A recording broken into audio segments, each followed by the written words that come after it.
अगर हम राधा जी की बात करें और कृष्ण का जिक्र ना करे हो, यह तो संभव ही नहीं है, क्योंकि राधा और कृष्ण हमेशा से एक दूसरे के पूरक रहे हैं और एक ऐसे आत्मिक प्रेम की मिसाल है जो भौतिक सुखों से बहुत परे है। यूं तो राधा कृष्ण का प्रेम अनादिकाल से चला रहा है, पर द्वापर युग में जब भगवान नारायण ने कृष्ण रूपी अवतार लिया तो संसार को प्रेम का सही अर्थ समझाने के लिए श्री विष्णु की ही अंश राधा ने यमुना के निकट रावल ग्राम में वृषभान और कीर्ति के यहाँ राधा के रूप में जन्म लिया, और जन्म के साथ ही राधा और कृष्ण की प्रेम कहानी शुरू हो जाती है। मगर दोस्तों, ऐसी क्या घटनाएं और स्थिति बन जाती है कि राधा को कृष्ण एक दूसरे से अलग पड़ जाते हैं और विरह का सामना करना पड़ता है, और कृष्ण क्यों अपनी प्रिय बांसुरी को तोड़ देते हैं? इन सब सवालों के जवाब हम इस वीडियो में जानेंगे दोस्तों। वीडियो पूरा देखना, क्योंकि अधूरा ज्ञान कभी भी सफल नहीं होता। कहा जाता है कि राधा जन्म से अंधी थी और स्वर्ग लोक से ये वचन लेकर ही पृथ्वी लोक आई थी कि जब श्री कृष्ण की प्रथम दृष्टि उन पर पड़ेगी तभी वो संपूर्ण जगत को देखेंगी, अन्यथा नहीं। तो देखा आपने कैसे शुरुआत से ही दोनों एक दूसरे से जुड़े रहे हैं। बचपन से ही कृष्ण अपनी लीलाओं और बांसुरी की मधुर धुन ऐसी पूरे बरसाना वासियों का मन मोहित करते रहते हैं, और राधा और कृष्ण तो 8 साल की उम्र से ही अपने प्रेम का आनंद लेने लगे थे। श्री कृष्ण को अपने जीवन में राधा और बांसुरी दो ही सबसे प्रिय थे, जो आपस में एक दूसरे से गहराई से जुड़े थे। जब भी श्री कृष्ण बांसुरी बजाते, राधा उनके पास दौड़ी चली आती थी और घंटों बांसुरी की धुन में मग्न रहती थी, जो उनके प्रेम को और बढ़ाता गया। वो यमुना नदी के तट पर बैठकर घंटों समय व्यतीत करते थे, पर उनका यह सुखद समय कुछ ही वर्षों का था, क्योंकि जैसे कृष्ण के मामा कंस को उनके वृंदावन में होने का पता चला, उसने तुरंत ही कृष्ण को मथुरा में युद्ध का निमंत्रण दे दिया, जिसके लिए कृष्ण को अपनी यशोदा माँ और पूरे गांव के साथ राधा को भी छोड़कर जाना था। कृष्ण और राधा दोनों को पहले से पता था कि कृष्ण अब वृंदावन वापस कभी नहीं आ पाएंगे और बहुत समय तक एक दूसरे से मिल भी नहीं पाएंगे। तो इसलिए मथुरा जाने से पहले राधा ने कृष्ण से 2 वचन लिए। पहला वचन था कि राधा के हृदय में हमेशा केवल कान्हा का वास रहेगा, और दूसरे वचन के अनुसार मृत्यु से पहले उन्हें कान्हा के दर्शन होंगे। परंतु इन वचनों को देने के बाद श्री कृष्ण को पता था कि राधा उनके विरह में बहुत विलाप करेंगी, तो राधा हमेशा खुश रहे। इसके लिए श्री कृष्ण ने भी राधा से वचन लिया कि राधा को कृष्ण की याद में अब एक भी अश्रु नहीं बहाना होगा। ये वचन लेने के बाद श्री कृष्ण मथुरा की ओर बढ़ जाते हैं और राधा वृंदावन में ही रह जाती है, जिसके बाद से राधा का वर्णन बहुत कम ही मिलता है।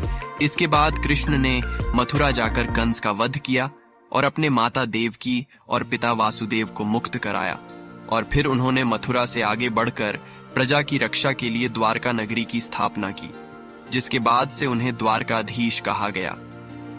कृष्ण द्वारका में रुक्मिणी और सत्यभामा से भी विवाह करते हैं। साथ ही इनके अलावा भी कृष्ण की 16,108 रानियां थीं, जिनमें से रुक्मिणी कृष्ण की सबसे प्रिय पत्नी थी। उन्होंने केवल कृष्ण की छवि को देखकर ही उन्हें अपने मन में बसा लिया था, और कृष्ण से विवाह के लिए वो अपने भाई रुक्मी के विरुद्ध भी चली गई थी। प्रेम पत्र के माध्यम से कृष्ण को बुलाकर और कृष्ण के साथ भाग गई थी। फिर उन्होंने कृष्ण के साथ द्वारका नगरी में सुखपूर्वक अपना जीवन व्यतीत किया, और कृष्ण भी अपने दैवीय कार्यों में लीन हो गए। दोस्तों, आजकल तो हम भौतिक विवाह को ही सच्चे प्रेम का माध्यम मानते हैं, पर राधा और कृष्ण तो एक ऐसी मिसाल है जिन्होंने तो कभी विवाह ही नहीं किया, केवल अपने मन और हृदय से एक दूसरे को प्रेम किया, और उसी सच्चे प्रेम से एक दूसरे से हमेशा बंधे रहे। दोस्तों, राधा और कृष्ण के प्रेम की बहुत सी अलग अलग कथाएं हैं, और उनमें ऐसी एक प्रचलित कहानी यह है कि श्री कृष्ण कभी कभी सोते ही राधे श्री राधे बोल पड़ते थे, जो श्री कृष्ण की रानियों को अच्छा नहीं लगता था। तो एक बार रुक्मिणी ने श्री कृष्ण से कहा कि हे प्रभु, प्रेम तो हम सब भी आपसे करते हैं, पर ऐसा राधा जी में क्या है जो आप सोते हुए भी उन्हें याद करते हैं? तो कृष्ण बोले, तुम एक बार राधा से मिलो, फिर तुम्हें खुद ही पता चल जाएगा, और उनके लिए कुछ लेते हुए भी जाना।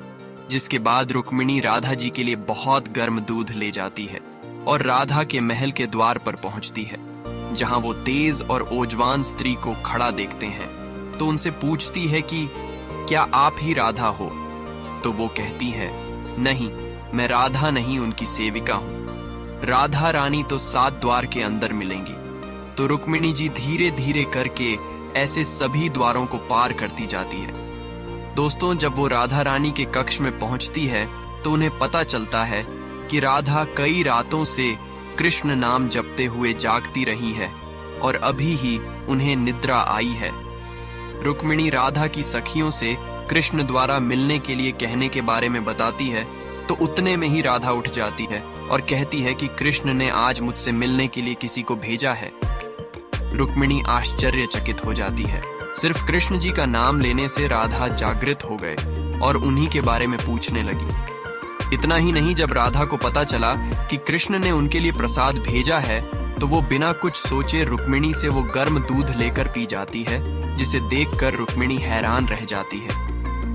फिर वो राधा जी से बातें कर वापस आ जाती है। ये सब हो जाने के बाद जब रात्रि के समय रुक्मिणी श्री कृष्ण के पैर दबाती है, तो देखती है कि उनके पैरों में छाले पड़े हुए हैं, जिसे देखकर वो हैरान रह जाती है और पूछती है कि प्रभु, आप कहाँ पैदल गए थे जो आपके पैरों में छाले पड़ गए?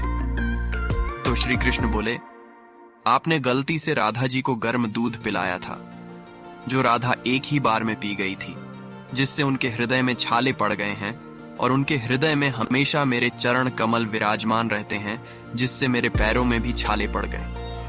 तब फिर रुक्मिणी को राधा और कृष्ण के प्रेम का पता चलता है कि प्रेम शरीर से नहीं, आत्मा से होता है, जो हमेशा राधा के हृदय में कृष्ण के चरण कमल के रूप में विराजमान रहता है। एक कथा में आता है कि ब्रह्मा जी ने पृथ्वी लोक आकर वृंदावन में पहले राधा और कृष्ण का विवाह करवाया था, पर इसके बारे में ज्यादा जानकारी नहीं है। राधा भी वृंदावन में कृष्ण की भक्ति के साथ अपना जीवन व्यतीत करने लगती है, और कहा जाता है कि यादव पुत्र अभिमन्यु या आयन से उनका विवाह भी हो जाता है। पर अभिमन्यु को महर्षि दधीचि का श्राप था कि अगर वो राधा को छुएगा तो भस्म हो जाएगा। इस प्रकार राधा विवाह के पश्चात भी कृष्ण के प्रेम से स्वतंत्रता पूर्वक जुड़ी रहती है। बहुत वर्षों बाद जब राधा अपना वैवाहिक जीवन बहुत अच्छे से निभा लेती है, वो समस्त जिम्मेदारियों से मुक्त हो जाती है, तो फिर वो कृष्ण के पास द्वारका आती है। द्वारका पहुंचने के पश्चात राधा और कृष्ण आपस में मौन रहते हुए मन की अभिव्यक्तियों से घंटों एक दूसरे से बातें करते रहे। कृष्ण के अलावा द्वारका में राधा को कोई पहचान भी नहीं पाया। फिर राधा कृष्ण के महल में निवास करने लगी और कृष्ण ने भी उन्हें महल में देविका के रूप में नियुक्त किया, जिससे राधा महल में काम करने के साथ साथ समय मिलने पर कृष्ण की भक्ति और उनसे प्रेम पूर्वक बातें कर सकती थी। परंतु कृष्ण तो अब अपने राज्य, पाठ व अन्य कार्यों में व्यस्त रहते थे। दूसरी ओर राधा अपने पुराने कृष्ण को ही याद करती थी, तो कृष्ण का पुराने दिनों जैसा साथ न पाकर राधा का मन और अधिक व्याकुल रहने लगा और उन्हें डर सताने लगा कि कृष्ण की जो मनोहर छवि उनके हृदय में है वो कहीं धूमिल न हो जाए। इसी डर से राधा ने चुपचाप तरीके से राजभवन और द्वारका नगरी भी छोड़कर भाग गई। जिसके बाद ऐसे ही कुछ समय और बिताने के बाद जब राधा का अंतिम समय पास आने लगा, तब उन्होंने कृष्ण का स्मरण कर उन्हें अपने वचन की याद दिलाई। राधा के स्मरण करते ही कृष्ण वहां द्वेड़े चले आए, परंतु राधा की अत्यंत दयनीय स्थिति देखकर वे अत्यधिक भावुक हो गए और उन्होंने राधा से अंतिम समय में कुछ मांगने को कहा, जिस पर राधा ने उनके सामने एक ही इच्छा प्रकट की थी कि वो अपने जीवन के अंतिम क्षणों में कृष्ण का वही रूप देखना चाहती है जैसा वो वृंदावन में देखा करती थी। वो उन्हें वही बांसुरी की मीठी धुन बजाते हुए सुनना चाहती है। दोस्तों, राधा का बस इतना कहना था कि कृष्ण ने अपनी बांसुरी उठाई और वही मीठी धुन जाने लगे और बांसुरी बजाते हुए कृष्ण और उनकी धुन सुनती। राधा दोनों की ही आंखों से प्रेम के आंसुओं की धारा बह रही थी। इतना ही नहीं, बांसुरी की मीठी धुन सुनते सुनते ही माता राधा ने उनके सामने प्राण त्याग दिए, जिसके बाद उनकी मृत्यु से कृष्ण इतने विचलित हो गए थे, उन्होंने अपनी प्रिय बांसुरी को वहीं तोड़कर फेंक दिया था। तो ऐसे राधा की मृत्यु के साथ ही कृष्ण ने बांसुरी से भी हमेशा के लिए मुख मोड़ लिया, क्योंकि बांसुरी और राधा का एक अद्भुत रिश्ता था। इसलिए राधा की मृत्यु के पश्चात कृष्ण ने अपने जीवन में बांसुरी तो क्या, किसी अन्य वाद्य यंत्र को हाथ भी नहीं लगाया। दोस्तों, राधा और कृष्ण की प्रेम कहानी के लिए कहा भी जाता है, एक प्राण दो देह राधा संग स्नेही, जिनके शरीर बस अलग थे और आत्मा एक ही थी। तो दोस्तों, कैसा लगा आपको हमारा आज का ये वीडियो? हमें कमेंट करके जरूर बताइए। और जाते जाते एक सवाल का जवाब दे के जाना कि श्री कृष्ण की कुल कितनी पत्नी थी?